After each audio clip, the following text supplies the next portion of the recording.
अमावस्या के दिन दोष काल में, प्रदोष के समय पर, प्रदोष काल में शाम के समय पर जाकर किसी भी नदी, तालाब, बावड़ी, कुआं, कहीं ना कहीं जो आपके पास में हो, वहां पर एक घी का दिया, बत्ती का मुंह दक्षिण की ओर कर कर अवश्य जला कर जाना। सारे पितृदोष समाप्त हो जाएगा, सारा पितृदोष समाप्त। अमावस्या के दिन किसी भी जलाशय के पास में, नदी, तालाब, बावड़ी, कुआं, जो आपके शहर में, आपके गांव में, आपके नगर में हो, वहां जाकर लगा दे। अगर नदी, तालाब, बावड़ी, कुआं नहीं है तो पीपल का वृक्ष हो या बेलपत्री का वृक्ष हो या बट का वृक्ष हो, उसके नीचे लगा दो प्रदोष काल में। पर अमावस्या के दिन लगाएं जरूर। क्यों? क्योंकि अमावस्या के दिन पितृ शाम के समय प्रदोष काल में शंकर भगवान का नाम जाप कर कर नदी, तालाब, बावड़ी पर पानी पीने जाते हैं। वहां से जल का आचमन कर कर पितृ अपने लोक को चले जाते हैं प्रदोष काल के समय पर। इसलिए प्रदोष काल में जलाशय के पास में, बावड़ी, कुआं, नदी, तालाब के किनारे पर दिया लगाया जाता है दक्षिण की ओर मुख कर कर बत्ती का। तो पितृ आशीर्वाद देते हुए जाते हैं कि फलो फूलो, आगे बढ़ो, उन्नति करो, तरक्की करो। ये पितरों का आशीर्वाद रहता है, पितरों का वर रहता है। आप देंगे उसको मिलेगा। पितृदोष है, ये आपको कैसे मालूम पड़ेगा? पितृ भूखे हैं, इसका तो वर्णन हमने पहले कर दिया कि रात्रि को जब आप सोने के बाद में 1-1.5 घंटे बाद अगर आपकी नींद खुल जाए, 1 घंटा 1.5 घंटा आप सो लिए, उसके बाद जो नींद खुली तो 1-1.5 घंटे तक अगर आपको नींद नहीं आ रही है, रात्रि को सोने के बाद में 1 घंटे बाद जब उठे तो आपको प्यास लग गई, भूख लगने लगी, प्यास लगने लगी कि मेरे को पानी पीना पड़ेगा, घबराहट हो रही, पानी पीना पड़ेगा। 1-1.5 घंटे सोने के बाद अचानक नींद खुले और आपको प्यास लगे, समझ लेना आपके पितृ भूखे हैं और प्यासे हैं, भूखे और प्यासे हैं, उनको जल की जरूरत है। किसी भी नदी में, सरोवर में, कुंड में, बावड़ी में, तालाब में, आप तीर्थ में जाकर जब स्नान करते हैं तो स्नान करने के बाद एक काम का नियम बना लो कि अपने हाथ की अंजलि में जल लेकर अपने पूर्वजों को देना है। प्यासे रहते हैं, भाग मांगते हैं, प्राप्त करना। 3 वृक्ष पितरों के तुल्य हैं। पहला पीपल, दूसरा बट वृक्ष, तीसरा बेलपत्र का वृक्ष। ये पितरों के तुल्य हैं। अगर आपको रात्रि में नींद नहीं आ रही है, ऐसा लगता है कि रात्रि को 1 घंटा 1.5 घंटा सोने के बाद कुछ गलत गलत विचार आने लगते हैं, नींद सुबह 3 बजे तक, 4 बजे तक नहीं आती, 4 बजे के बाद फिर नींद आती है, तो एक प्रैक्टिकल जरूर कर कर देखना। एक प्रैक्टिकल करने में क्या जाता है? प्रयास करने में क्या कुछ जाता है क्या?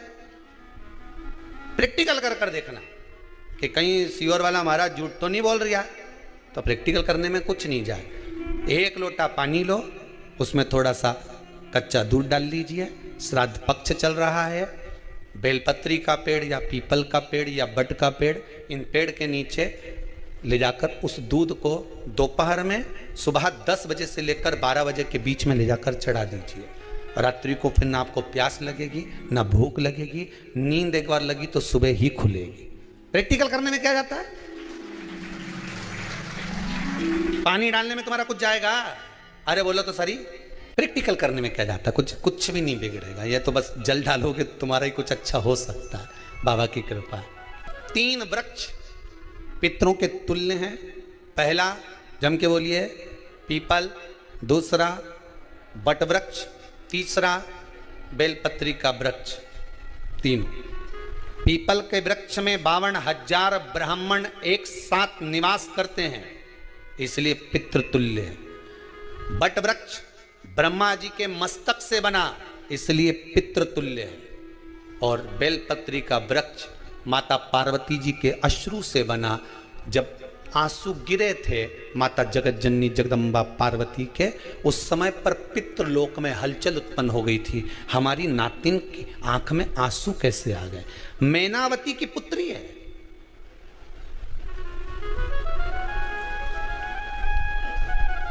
पितरों की नातिन, इसकी अश्रु कैसे गिर गए? पार्वती जी ने कहा, ये आंसू नहीं, मेरा पुण्य भाग प्रकट करती हूं बेलपत्री के रूप में। तो पितरों ने वर दिया था कि ये बेलपत्री का वृक्ष हमारा आशीर्वाद है, इसके नीचे अगर कोई दीप लगाता है, शिव को स्पर्श कर चढ़ाता है, उसके पितरों की शांति होगी, हम स्वयं उसको आशीर्वाद देने के लिए पधारेंगे। बेलपत्र का वृक्ष पितृ तुल्य। तो रात्रि को अगर भूख लग रही है, प्यास लग रही है, तो पितृदोष। दूसरा पितृदोष का लक्षण बताया, घर में कोई शुभ कार्य ना हो, वंश की वृद्धि ना हो, 1 रुपये कमाओ, 1.25 रुपये खर्च हो रहे हैं, पैसा 10 जगह से कमाई आ रही है पर घर में टिक नहीं पा रही है, आया गया, पितृदोष। जरा सी कटोरी पड़ी है, उसके पीछे विवाद चालू हो जाए, पानी ढुल गया, उसके पीछे विवाद हो जाए, या छोटी छोटी बात में घर में क्लेश मचा हुआ है, पितृदोष है। समझ लो हमारे पूर्वज हमसे खुश नहीं, प्रसन्न नहीं। अमावस्या के दिन सारे पितृदोष समाप्त हो जाएगा, सारा पितृदोष समाप्त। जिनके यहाँ पितृदोष होता है, काल सर्प दोष होता है, वास्तु दोष होता है, उनको ज्यादा कुछ नहीं करना होना। महाराज एक बेल का फल लीजिए। क्या लेना है? बेल का फल, बेलपत्री का जो फल होता है उसको ले लो, उसके अंदर का जो गुर्दा होता है, अंदर का जो भाग होता है, उसको निकाल लीजिए और उस बेल के फल में आटा सेक कर उसमें शक्कर मिलाकर उसको उसके अंदर भर लीजिए। अमावस्या के दिन सुबह 10 बजे से पहले उस बेल फल में जिसमें तुमने पंजेरी भरी है, आटा सेक कर भरा है शक्कर के साथ में, उसको अपने घर में घुमाने के बाद में जिसको काल सर्प दोष बताया है, पितृदोष बताया है या वास्तु दोष का स्मरण बताया है, घर में सब दूर घुमाकर अपने परिवार का हाथ का स्पर्श कराकर पीपल के पेड़ के नीचे तक खड्डा खोदकर उस बेलपत्र के उस फल को दाब दीजिए, उस फल को उसमें दबा दीजिए। महाराज केवल एक अमावस्या करना रहता है, पितरों के दोष से मुक्ति मिलती है और हमारे घर के कार्य सफल होना प्रारंभ हो जाते हैं। कार्य की सफलता होती है, कार्य में सफलता प्राप्त होने लगती है। हम तो कई बार कहते हैं महाराज जी, अगर ऐसा लगे किसी औषधि को आप ले रहे हैं, मालूम पड़े कि औषधि आपको लग नहीं रही है, शिव महापुराण की कथा करिए, मान लो औषधि आपको नहीं लग रही, आपने औषधि बहुत दिनों से ले रहे हो, कोई दवाई, मान लो आप किसी भी दवाई को ग्रहण कर रहे हैं और वो औषधि लगी नहीं रही है, वो शरीर को लगी नहीं पा रही और आप ठीक ही नहीं हो पा रहे, 15 दिन हो गए, 8 दिन हो गए, बताओ उतना की उतना ही कैटरीना है, उतना ही उतना अपना भरा हुआ, वही की वही लीवर, वही की वही किडनी, वही की वही स्मरण, सभी कुछ वही वही है, उतने की उतना ही। बीपी भी ऊंचा नीचा चल रहा है पर लेवल में नहीं आ रहा, शुगर भी लेवल में नहीं आ रही, तो प्रयास करा करो महाराज, बेलपत्री के फल का जो गुर्दा है, अंदर का जो भाग है फल का, उसको पानी में गला लीजिए और प्रदोष की प्रदोष, कम से कम प्रदोष नहीं हो और बीमारी जरा दवाई लगी नहीं रही हो तो बिना प्रदोष के भी कर सकते हो, उसको पानी में गलाइए। आधा घंटा पानी में, जैसे आपको सुबह मंदिर जाना है 10 बजे, तो सुबह स्नान कर कर कम से कम 6:30-7 बजे उसको पानी में गला दीजिए और उस बेले के फल का गुर्दा से गला हुआ पानी शिव जी को ले जाकर समर्पित कर दीजिए। महाराज उस पानी में से थोड़ा सा 1 चम्मच पानी शिव जी पे चढ़ा हुआ लेकर आ जाइए। उस पानी को जो बीमार व्यक्ति है उसको औषधि देने से पहले मात्र आधी चम्मच से भी आधा चम्मच उसको दे दीजिए। भगवान शंकर का श्री शिवाय नमस्तुभ्यम का जाप कर कर उस पानी को देने के बाद अगर आप औषधि देंगे तो ये पक्का है कि औषधि अपना कार्य करना प्रारंभ कर देगी और वो स्वस्थ होना प्रारंभ हो जाएगी। 7 स्थान शिवलिंग के बताए हैं जहां पर भूल से भी अगर कोई चंदन की उंगलियां लगा देता है, 7 स्थान ऐसे हैं जहां चंदन की मात्र उंगलियां लगा देने से ही शिव पितृलोक के पितरों को मुक्ति प्रदान करके वैकुंठ लोक का निवास दे गए। 7 स्थान।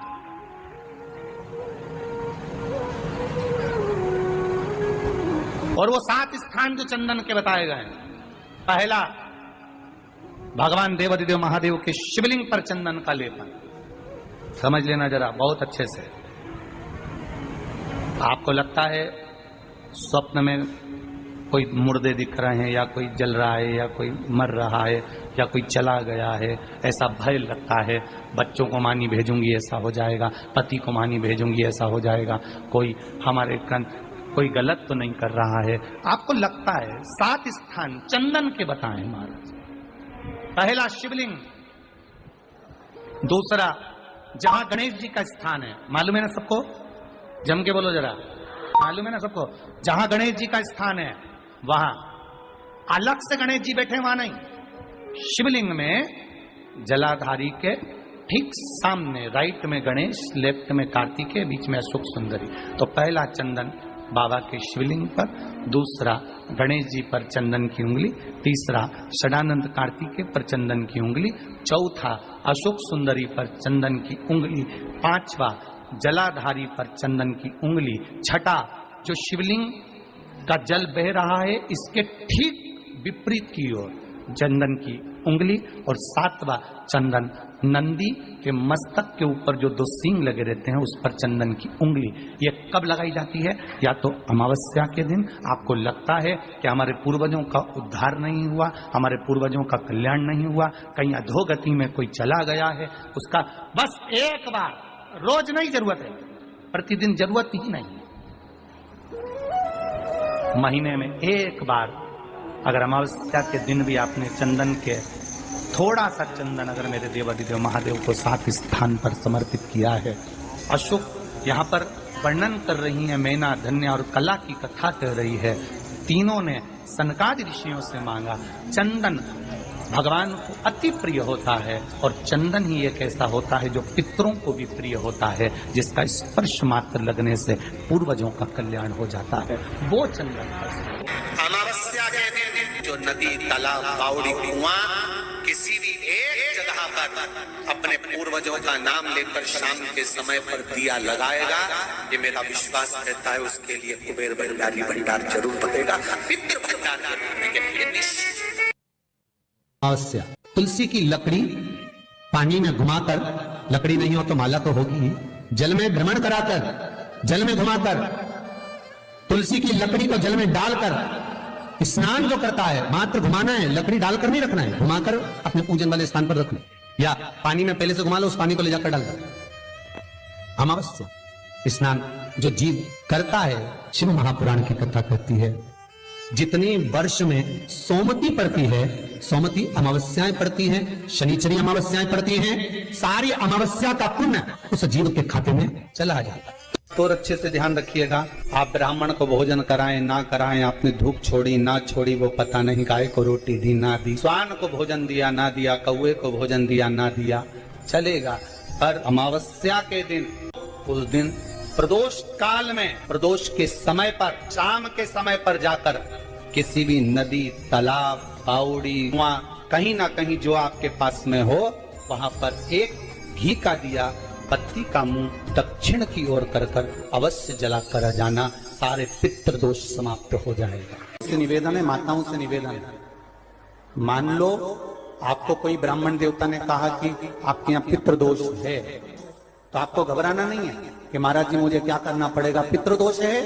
एक चावल का दाना घर में से लीजिए, हथेली पर रखिए, पानी का जो मटका होता है, हंडा होता है, पानी का जो मटका है, हंडा है, जहां पर रसोई घर में तुम पानी रखते हो, उस हंडे के पास में, मटके के पास में उस चावल के दाने को लेकर जाइए, अपने पितरों का स्मरण कर स्वधा स्वधा स्वधा स्वधा स्वधा 5 बार बोलकर शंकर भगवान के शिवलिंग पर, तुम्हारे घर में शिवलिंग हो तो घर में, और अगर मंदिर में शिवलिंग हो तो मंदिर में, उस चावल के दाने को चढ़ा दीजिए। ऐसा भी पितृ। हर हर महादेव। हमारे चैनल पे आप सभी का स्वागत।